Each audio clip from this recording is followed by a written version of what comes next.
వికారాబాద్ జిల్లా కేంద్రంలో కాంగ్రెస్ పార్టీ ఆధ్వర్యంలో కొవ్వొత్తుల ర్యాలీ నిర్వహించారు.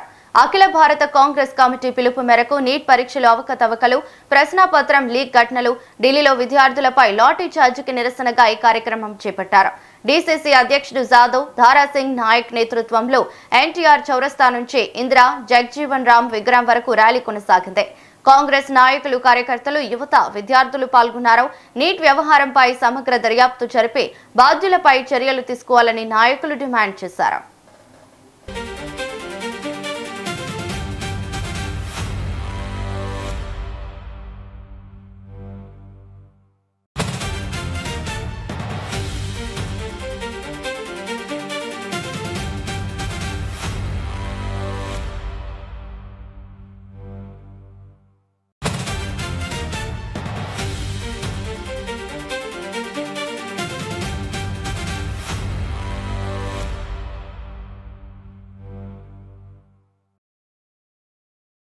కొట్టడం, మా విద్యార్థులను కొట్టడం చాలా విడ్డూరం. ఇటువంటి వాళ్ళపైన పోలీసు వాళ్ళు కూడా జాగ్రత్త చూస్తున్నారు. మరి వారిపైన కేసులు పెట్టి మరి ఇటువంటి చర్యలు ఇంకొకసారి ఎవరైనా శాంతియుతంగా ఏ పార్టీ వాళ్ళనే చేసుకోవచ్చు. మరి వేరే పార్టీ వాళ్ళు చేసుకున్నప్పుడు ఇతర పార్టీ వాళ్ళు వచ్చి దాంట్లో కొట్టడం కానీ దౌర్జన్యం చేయడం కానీ ఇది సమంజసం కాదు.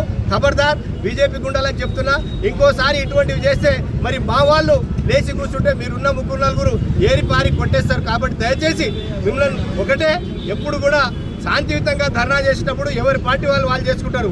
వారి దాంట్లో జోక్యం చేసుకుంటే తగిన గుణపాఠం చెప్తారని కూడా వారికి హెచ్చరిస్తున్నాం. విద్యార్థులకు ఇది పెద్ద గెలుపు, విద్యార్థుల విజయం. ఈ కార్యక్రమానికి సపోర్ట్ చేసిన రాహుల్ గాంధీకి, ఉద్యమకారులకు, విద్యార్థులకు ప్రత్యేక ధన్యవాదాలు, శుభాకాంక్షలు. ఇది భారతదేశంలో విద్యా వ్యవస్థకు తొలిమెట్టు, మార్పుకు. ఏవైతే మేము చేసిన 3 డిమాండ్లో మన విద్యాశాఖ మంత్రి రాజీనామా చేసిండ్రో ఇది విద్యార్థుల యొక్క విజయం. అదే విధంగా ఇంకొక 2 డిమాండ్లు ఉన్నాయి. తప్పకుండా చనిపోయిన మంది విద్యార్థుల యొక్క కుటుంబాలకు ₹1 కోట్ల ఎక్స్‌గ్రేషియా ప్రకటించాలి.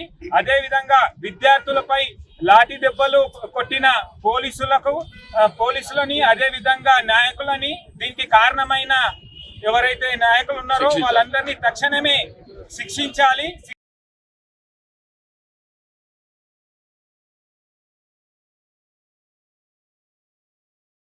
విద్యార్థుల యొక్క విజయం అని నేను చెప్పకనే చెప్తా ఉన్నాను. మరి ముఖ్యంగా ఈరోజు ఈ కార్యక్రమం ఇంత పెద్ద ఎత్తున సక్సెస్ కావడానికి, ఈరోజు దేశవ్యాప్తంగా ఇంత పెద్ద ఎత్తున ఈ కార్యక్రమాలు జరగడం కానీ, లేకుంటే ఈ విద్యార్థులలో ఇంత పెద్ద ఎత్తున ఐక్యత రావడానికి కారణం ముఖ్యంగా మరి రాహుల్ గాంధీ గారి దానికి కారణం. రాహుల్ గాంధీ గారు ఎప్పుడైతే మరి ఈ ఉద్యమంలో ఎంటర్ అయ్యారో మరి అప్పుడే ఈ ఉద్యమం అనేది ఉవ్వెత్తున ఎగిసిపడింది. మరి అప్పుడే సెంట్రల్లో ఉన్నటువంటి బీజేపీ నాయకులు, అదేవిధంగా మన దేశ ప్రధాని అయినటువంటి నరేంద్ర మోడీ గారు కానీ, విద్యాశాఖ మంత్రి గారు కానీ అందరి గోడలు కూడా మరి కదిలిపోయినాయి.